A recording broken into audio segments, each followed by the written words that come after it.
Today is a beautiful day on campus, and we are here to continue the discussion that my colleague Anissa had with our cybersecurity ladies.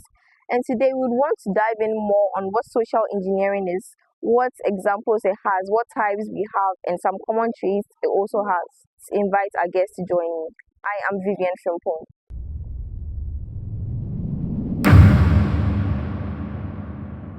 Welcome, my beautiful ladies. Thank you. How are you guys doing? You're fine. Of course, you have to be fine because I'm fine myself. Okay, so last week you guys had an interview with my colleague Anissa on cybersecurity, its rules, its importance, and some other more stuff. So today I want us to dive in more on what social engineering is. So are you guys ready? Yes. Let's get into it. Who answers my first question? I would answer. Okay. So I was there one time and my friend sent a link to me that I should click on it. I'll get an amount of money. He's tried it and it's very, very true. So I should try it. I was there for some few minutes and my mommy called me and was like, the one sending her messages that she should send me some money. So I think that is all part of the social engineering. So I want to know what social engineering actually is. Okay. So, social engineering is a manipulation technique that exploits human error. Okay. It exploits the human emotions and their trust. So, even it's known as people hacking. It's Okay. popularly known as people hacking. Yes. So, that's what social engineering is about. Do you have anything to add to what she said? Yeah, so basically, when people come to you, when these attackers come, they come to you and then drain your trust first of all, before they can carry out any attack. So that's for social engineering. So Okay. they are playing your emotions and then your mind all at once. But what if my friend that sent me the link is also not aware, but he's actually tried it and he got the money? Okay, so I would say that he was hacked. Okay. He might have been hacked. Maybe they got access to his system and then without his permission, without his knowledge. So first of all, he could have also clicked a link and then they gained access to his phone and now they are using his WhatsApp or whatever message app to also send you messages. So the moment you also click, they get access to you or they get access to your sensitive information or they send messages to people that, oh, I need this. Can you do this for me? Or there are lots of various messages. Or Okay. they can also have access to your entire device, your phone, and then they can be operating it for you, all in your name. Meanwhile, you don't even know anything about it. Sometimes they can also use that to spy on you. So yes, that's it. So your friend doesn't have to know. Okay. Yes. Okay. So let's move on to the traits of social engineering. What are the traits of social engineering? First of all, heightened emotions. It deals with emotions very well. So these people come to you and then let's say yes, you've written WASI and then your results are out. But then you realize that you didn't do well. And then you are scared, "Hey, what if my mom sees this result? She's not going to be happy with me." And then you hear a friend saying that, oh, I know this man I heard does results upgraded. So I want you to join the group and then see what he can do for you. So you contact this man and then he tells you, okay, I can do it for you, but everything goes in for a fee. So you pay this amount of money. And then because you are scared, there's so much mixed emotions, you try to like do everything, even without your parents. So you try to get the money, who knows where you get the money from. Try to get the money, give it to them, and then you realize they keep taking money. They keep so today he asks you to send 1,000 to send it. And so he tells you, oh, we need to do something else. So send another money. Then later on you come back to your senses and you're like, okay, but these people are taking money. Meanwhile, the job is not being done. Yes. So you decide to talk to them, has blocked you. Meanwhile, he hasn't refunded your money, and then what you went in for has not been done.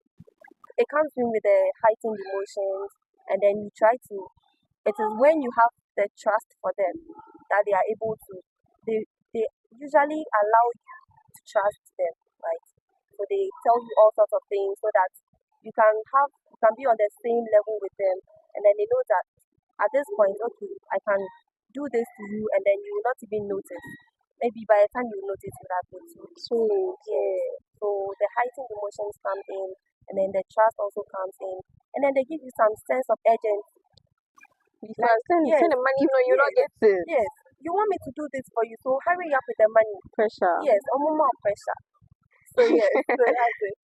Yeah, so those are the traits of social engineering. Usually, when they send you links and then they give you pressure to click on the links, just have to think twice before you do that. Okay. There are types of social engineering, isn't it? Yes. What are these types of social engineering? So would you like to? Yes. Okay, The let's first one I can say is phishing, which involves any kind of attack whereby like maybe you have to click a link and they would be able to exploit important information from you. And there are even different types. Voice phishing, which maybe they listen to what you say or they'll try to exploit your emotions by talking to you through the phone. And also the SMS phishing too. That one they send messages to you on a daily basis so that they'll be able to access you and to express themselves and say that, oh, they need this from you, and maybe you actually believe it. So then they can also use SMS. Yes, and there's also another one called baiting.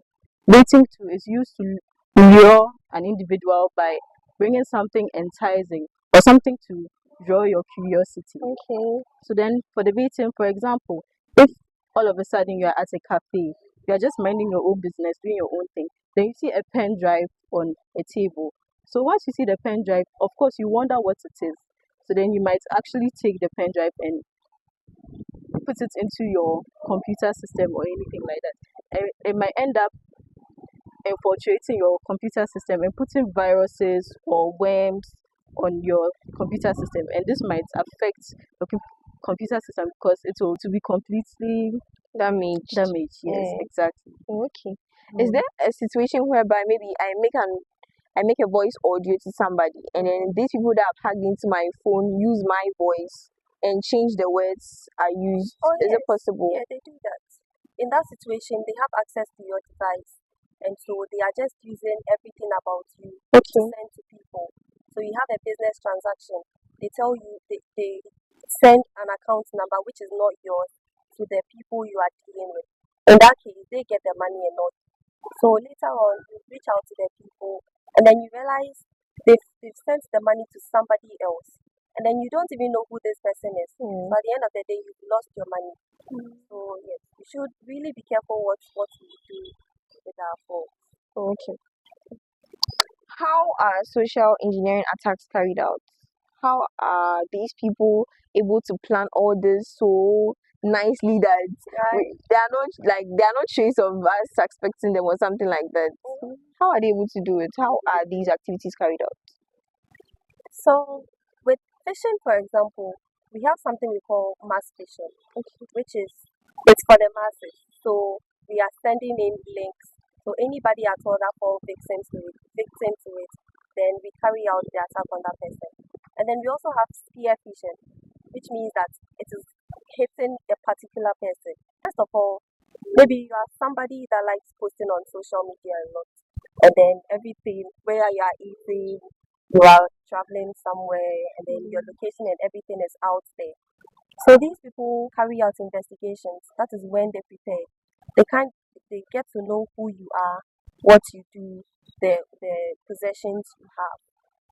Then they come in with the infiltration part. They come in or they slide into your DM to tell you that, oh, I want to be a friend, or maybe somebody like build a relationship with you because they really like you. Okay. So that is where it starts. So they build that kind of friendship or relationship with you to gain your trust. So after they've gained your trust, now you are on normal terms. You know that this person can never do any harm to you. Yes. Then they carry out their plans, which is whatever they want to do. They steal from you, they gain access to sensitive information, or anything, any form of attack at all can come through that. Then after that, some will keep on pretending like nothing is going on. But then some also, the moment they realize they've really done something serious to you, which is a crime, and then they could be arrested from it, they disengage from you. They make sure that you can never reach them again. So it's either they mostly use fake accounts. So they close down the accounts, they use fake numbers, and so they stop using those numbers that they were using for you. So there's no way you can ever reach out to them. So yes, these are the ways they are carried out. At the end of the day, there are no traces that they did something to you. So you don't even have, you might have evidence, but you don't even know where you are even going to start tracking this person from. Yeah. Yes. So you could report and then something will be done about it. But it's not always that it really works. Yes. Unless you are really, if you really want to follow the case, it will involve a lot of money because you're now going to look for this person, you're going to conduct investigations about this person, where they are, and then how to get to them before you can even get the police to arrest the person. And that's a very tedious approach Okay. to getting back to them. This is very interesting. Mhm. Can social engineering and scamming be similar? Are they similar? Yes, social engineering and then scamming are similar. Okay. Yes, and they are similar. But then with scamming, they don't always have to establish this relationship with Okay. you. They just carry it out.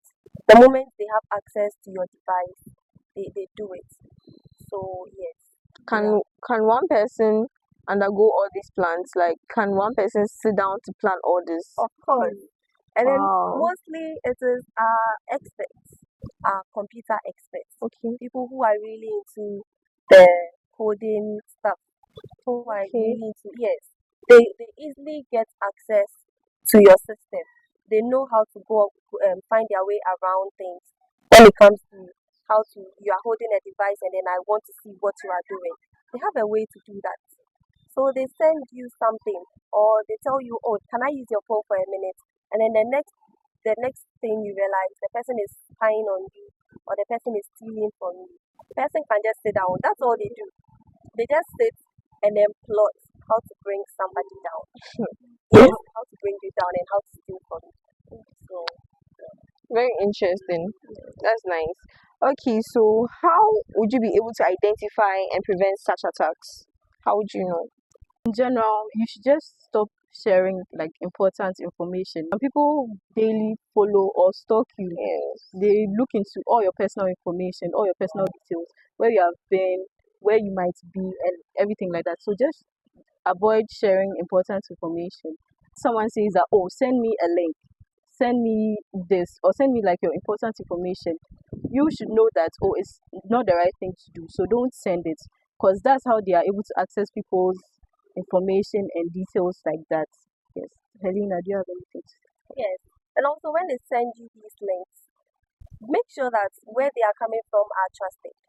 Because some of these links, you ask a friend, if it's coming from a friend, you first of all ask, what is this link about? Okay, who If sent it it to is, you? yes, who sent it to you? How did you get it? If it is something reasonable enough, then you do it.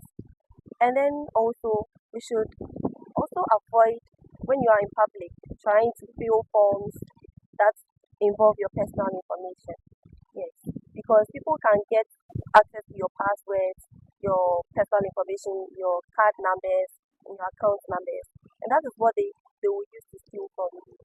So you avoid filling forms outside in public over public networks, right? Because most of the time when you do that, when you're connected to a public Wi-Fi and then you do something work related, there's still some kind of information going to the owner of that place. So the person goes in there and then they realize, oh, this person filled out a form and then she has all her information here. They can use that to bring the person down. Avoid clicking links, verify our sources, where these links are coming from before we actually click on them. Yes. And then we should also avoid, like Zoe said, we shouldn't share our sensitive information just like that. Then we shouldn't give our phones out at all. Yes, your phone is your personal device. And so even if you are giving it out, you should make sure that your sensitive information is protected. Okay. What happens to those that streak a lot? Like every information, maybe I go out, I want you guys to see what I'm Yes. doing. That's when they have a lot of information about you and then they can actually track you. So you just, maybe you are going somewhere and then you say, on my way to the salon or something. So they can come to you, even if somebody is planning an attack, a physical attack on you, the person can just follow up and then come and then do whatever they want to do to you. So let's try and then minimize how much information we put out there if it is related to us as individuals and then if they are really sensitive. they really matter to us. We should be careful how we post them. Yes, that's all I'll say. Wow, this has been very interesting. So, my viewers, you've heard it all. I didn't know myself, and I know you also didn't know. So, please watch this, and this will teach you more. If you did not watch the previous one, kindly check our YouTube channel and watch it because it's going to teach you a lot, and you're going to learn a lot as well. This was a beautiful discussion with my beautiful ladies, and they are. I'm Helena Stetanama. Say hi, say hi. Hi. And I'm Zoe Yao Sudako. say hi to them Hi. too. So, guys, you've heard it all once again, and I was your host for today, Vivian. Bye. Bye.